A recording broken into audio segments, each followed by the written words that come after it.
Hello students, आज हम पढ़ रहे हैं chapter making of global world. बेटा, क्या मतलब है the making of global world का? पहले आपको ये समझना पड़ेगा। आज जो वर्ल्ड है ना, वो व्यापार की वजह से एक दूसरे देशों के साथ जुड़ा हुआ है। व्यापार की वजह से क्या हुआ है, एक दूसरे देशों के साथ जुड़ा हुआ है। तो आज का वर्ल्ड है ना, वो एक, हम ये कह सकते हैं कि हर देश है वो दूसरे देश के साथ व्यापार की वजह से जुड़ा हुआ है, या फिर किसी देश के लोग हैं दूसरे देश में हैं, वो फ्रीली मूव कर सकते हैं for the search of job.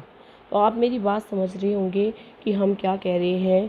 This is the making of the global world. आपने किसी ने सुना होगा वर्ल्ड ग्लोबलाइजेशन के बारे में। ग्लोबलाइजेशन जो कि एक प्रोसेस होता है जिससे कंट्री की इकोनॉमी वर्ल्ड की इकोनॉमी के साथ जुड़ जाती है। बिल्कुल ये वही है the making of global world. देखिए क्या कह रहा है, द प्री मॉडर्न वर्ल्ड, मतलब हम ऐसे समय की बात करेंगे, ऐसे संसार की बात करेंगे जब क्या था, जब ये ग्लोबलाइजेशन है। भाई, ये ग्लोबलाइजेशन बहुत कम स्तर पे बहुत पहले से होता आ रहा है, पर आज ग्लोबलाइजेशन का जो स्तर है वो बहुत ज़्यादा हो गया है। आज हम दूसरे देशों के साथ जो व्यापार करते हैं उसमें किसी भी प्रकार की कोई रेस्ट्रिक्शंस नहीं है। ठीक है बेटा, देखिए क्या कह रहा है, when we talk of globalization we often refers to an economic system. जब हम बात करते हैं ग्लोबलाइजेशन की तो बात होती है इकोनॉमिक सिस्टम की, जो कि अमर्ज्ड हुआ है लास्ट 50 ईयर्स और सो से। But as you will see in this chapter, जैसा कि आपने देखा है कि चैप्टर का नाम है मेकिंग ऑफ ग्लोबल वर्ल्ड। इसकी बहुत ही लॉन्ग हिस्ट्री है। ये मतलब आज नहीं बना, ये जो ग्लोबल वर्ल्ड बना है ना, आज हमें ऐसा लगता है कि हम दूसरे देश में जाना चाहते हैं तो हमें बहुत कम टाइम लगता है, क्योंकि बाई फ्लाइट्स हम जा सकते हैं। तो काफ़ी वेज हो गए हैं। तो ये तो ऐसा ही हो गया जैसे कि एक शहर से दूसरे शहर में जाने के बराबर। तो ये कहता है कि उसकी बहुत ही लॉन्ग हिस्ट्री है। ट्रेड बहुत समय से होता आया है। माइग्रेशन यानी कि लोग हैं वो क्या हुए हैं, माइग्रेटेड हुए हैं यानी कि अपना देश छोड़कर दूसरे देश में चले गए हैं। कुछ लोग हैं वो काम की तलाश में गए थे। मूवमेंट ऑफ कैपिटल हुआ है, यानी कि लोगों ने दूसरे देशों में पूंजी है वो लगाई है। As we think about the dramatic and visible science of global interconnectedness in our lives today, और आज हम देख भी रहे हैं कि हमारी जो लाइफ है वो ग्लोबल इंटरकनेक्टनेस के कारण चेंज हो चुकी है। We need to understand the phase. तो अब हम पढ़ेंगे यहाँ पर उन फेजेस के बारे में जिसकी वजह से ये मेकिंग ऑफ ग्लोबल वर्ल्ड बना है। All through history, human society have become steadily more interlinked। मतलब ह्यूमन सोसाइटी है एक दूसरे के साथ क्या है, इंटरलिंक्ड है, जुड़ी हुई है। फ्रॉम अनशियंट टाइम्स, पुराने समय से। ट्रैवलर्स हैं, ट्रेडर्स हैं, प्रीस्ट मतलब पुजारी, जो कि किस में होते हैं, चर्च में होते हैं। एंड पिलग्रिम्स यानी कि तीर्थ यात्री हैं, वो बहुत ही वास्ट डिस्टेंस को पार करके यानी कि बहुत ही दूर से अपने साथ नॉलेज लेकर आए हैं। कुछ लोग अपॉर्चुनिटीज़ की वजह से, अवसर की वजह से आए हैं। कुछ अपने स्पिरिचुअल फुलफिलमेंट की वजह से, आध्यात्मिक फुलफिलमेंट करने के लिए आए हैं, आध्यात्मिक शांति के लिए। और कुछ है और टू एस्केप प्रोसिक्यूशन, यानी कि कुछ हैं वो अपनी जान बचाने के लिए दूसरे देशों में आए हैं। दे कैरिड गुड, ये अपने साथ गुड्स लेके आए हैं, money, value, skills, ideas, invention और इवन जर्म्स एंड डिजीज़। आप समझ रहे हैं मैं क्या कह रही हूँ? बिल्कुल मेरा आज जो आपका जो मेरा इशारा आपकी तरफ आपको है वो यही है कि आज हमारे देश में जो करोना डिजीज़ फैली है वो कहाँ से आई है, वो चाइना से आई है।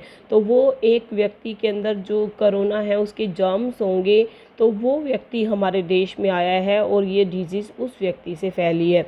तो कहने का मतलब यही है कि पुराने समय भी ऐसा होता था कि लोग हैं वो अपने जो है वो जर्म्स है वो कैरी करके आ जाते थे।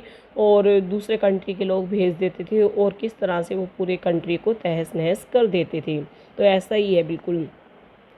इस चैप्टर में हम पढ़ेंगे कि long distance spread of disease carrying germs में be traced as far back as the 7th century. By the 13th century it has become an unmistakable link. तो 13th century तक हम देख सकते हैं साफ साफ कि ऐसा है, वो होता रहा है कि दूसरे देश से हमारे देश में या हमारे देश से दूसरे देशों में लोग जाते रहे हैं। तो बेटा सीधी सी बात ये है कि फर्स्ट पहरा बताने का मतलब क्या था कि जो चैप्टर का नाम है मेकिंग ऑफ ग्लोबल वर्ल्ड, उसका अर्थ क्या है। उसका सीधा सा अर्थ है कि हम दूसरे देशों के साथ क्या कर रहे हैं, व्यापार कर रहे हैं। हम दूसरे देशों में जा रहे हैं फॉर सर्च ऑफ जॉब, हम जॉब की तलाश में जा रहे हैं। हम दूसरे देशों में जा रहे हैं अपनी स्पिरिचुअल फुलफिलमेंट के लिए जा रहे हैं, या फिर हम दूसरे देशों में जा रहे हैं तो नॉलेज की वजह से जा रहे हैं, या फिर हम दूसरे देशों से हमारे देश में जो आ रहे हैं लोग वो प्रीस्ट हैं या पिलग्रिम्स हैं या ट्रेडर्स हैं या ट्रैवलर्स हैं, तो हम किसी ना किसी तरह से दूसरे देश से जुड़े हुए हैं। ठीक है, तो आज हम चैप्टर स्टार्ट कर रहे हैं। देखिए क्या कह रहा है, silk route link the world. आपको पता है सिल्क रूट सबने सुना होगा। सिल्क रूट यानी कि एक सिल्क रूट था जिसके थ्रू बहुत समय से पहले व्यापार होता था। तो पहले ही सिल्क रूट से जो व्यापार होता था वो सिल्क का होता था, पर फिर उसके बाद और वस्तुओं का भी व्यापार होने लगा। Silk route are a good example of vibrant modern trade. Silk route बहुत अच्छा एग्जाम्पल है जिससे हम बता सकते हैं कि हमारे दूसरे देशों के साथ ट्रेड के लिंक भी हैं, और ट्रेड के साथ साथ किसका भी आदान प्रदान होता है, कल्चर का भी आदान प्रदान होता है ट्रेड के साथ। The name silk route point to the importance of west bound Chinese silk cargoes along this route. मतलब सिल्क रूट के थ्रू है ना बेटा, और भी पहले तो सिल्क है वो ही इधर से उधर जाता था। Historians have identified several silk route, और हिस्टोरियन ने बहुत सारे सिल्क रूट फाइंड आउट किए हैं जो कि लैंड के रास्ते से भी जाते हैं, by seas, knitting together vast region of Asia, जो कि किसको जोड़े हुए हैं, एशिया को यूरोप और नॉर्थ अमेरिका के साथ। They are known to have existed since before the Christian era, right almost till the 15th century। But Chinese pottery also travelled. Chinese pottery हैं वो भी इसी रूट से आए थे, अपने साथ टेक्सटाइल और स्पाइसेस इंडिया से और साउथ ईस्ट एशिया से लेकर गए थे। बदले में बेटा जब पहले समय में व्यापार होता था ना, पहले जो व्यापार होता था तो दूसरे देश के लोग है ना, जैसे हमारे देश के टेक्सटाइल और स्पाइसेस यानी कि मसाले बहुत अच्छे होते थे तो वो अपने देश में ले जाते थे। बदले में उनके पास देने के लिए कुछ नहीं होता था, तो वो क्या देते थे, प्रीशियस मेटल यानी कि गोल्ड और सिल्वर, जो कि यूरोप से एशिया में जाता था। तो इसीलिए तो हमारा देश सोने की चिड़िया कहलाता था। Trade and cultural exchange always went hand in hand, मतलब व्यापार और कल्चरल एक्सचेंज साथ साथ चलता था। Christian missionary almost certainly travelled this route to Asia as did early Muslim preachers a few century later. मतलब कि मैंने आपको बताया था कि व्यापार के साथ साथ बेटा क्या होता था, व्यापार के साथ साथ कल्चरल एक्सचेंज होता था।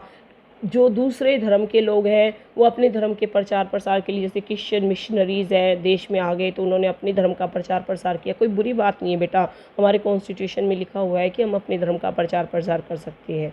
मुस्लिम प्रीचर्स आए तो उन्होंने अपने धर्म का प्रचार प्रसार किया। तो वो सब किस के थ्रू आए थे, इन्हीं रूट्स के थ्रू आए थे। Much before all this Buddhism emerged from eastern India, और आपको पता है कि बुद्धिज़्म धर्म है वो ईस्टर्न इंडिया में अमर्ज हुआ था।